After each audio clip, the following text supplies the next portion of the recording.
Alam mo bang pwedeng makabalik si Luka Doncic bago magsimula ang first round ng playoff? Medyo kakaunti ang panahon pero dahil sa kanyang treatment ngayon sa Europa ay mapapadali ang kanyang pagbabalik. Ngayon ay nasa Europe na si Luka. Mas advanced kasi ang gamutan sa mga hamstring doon. Napakadali kumpara sa traditional na pamamaraan sa US. Sa US, wala sila ng kung ano ang magagawa doon sa Europa. Out for the regular season na nga itong si Luka Doncic. Maganda ang kanilang inilalaro. Kasalukuyang nasa pangatlong posisyon sila.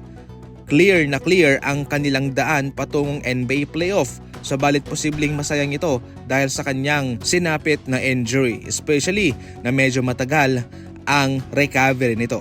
Pero heto ang isang magandang balita.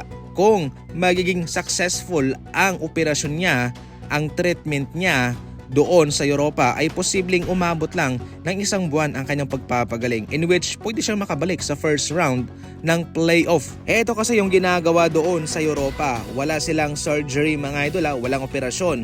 Bale, tuturukan ka lang ng stem cell. Mayroon silang ilalagay na tissue doon sa hamstring mo na magpapadali sa recovery. Usually, ang mga gantong recovery time ay umaabot lamang ng 2 linggo hanggang 4 na linggo. Yun lang po mga idol. So definitely pwede pa siyang makabalik sa first round ng playoff o sa kalagitnaan ng first round. Ang sa US kasi ay hinahayaan lamang to na maghilom. Yung unang proseso, babalutin ng ice, walang gagawing workload, kumbaga paunti-unti.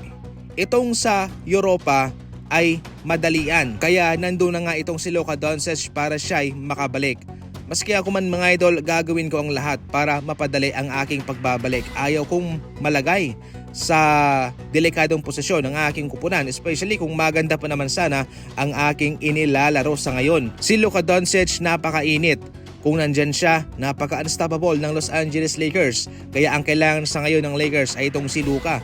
Ang kailangan naman sa ngayon ni Luka ay mapadali ang kanyang pagbabalik. Kung saan, yan mismo sa ngayon ang kanyang ginagawa mga idol. Ngayon, ang ating magagawa na lamang dito ay ating ipagdasal na maging 100% successful ang kanyang treatment doon sa Europa. Samantala, sinibak naman kanina ng Rendorf's family, ang may-ari ng Chicago Bulls, yung kanilang front office staff na sina Arturas Karnisovas at Mark Eversley. Ito'y patungkol sa nangyari kay Jaden Ivey mga idol. Ayaw talaga ng Chicago Bulls ng gulo, nananahimik sila. Kaya para sa mga gantong nangyari ay kailangan na mayroong magbayad. Hindi naman sa against sila kay Jaden Ivey, hindi rin sa kanilang sinusuportahan yung kabilang grupo. Yung sa kanilang ay patas, respeto sa lahat. Kaya dahil dito mga idol, considering na ang mga sinibak ng mga tao ay ang pasimuno sa paggawa kay Ivey sa Pistons, eto na nga, sinibak na mismo sila.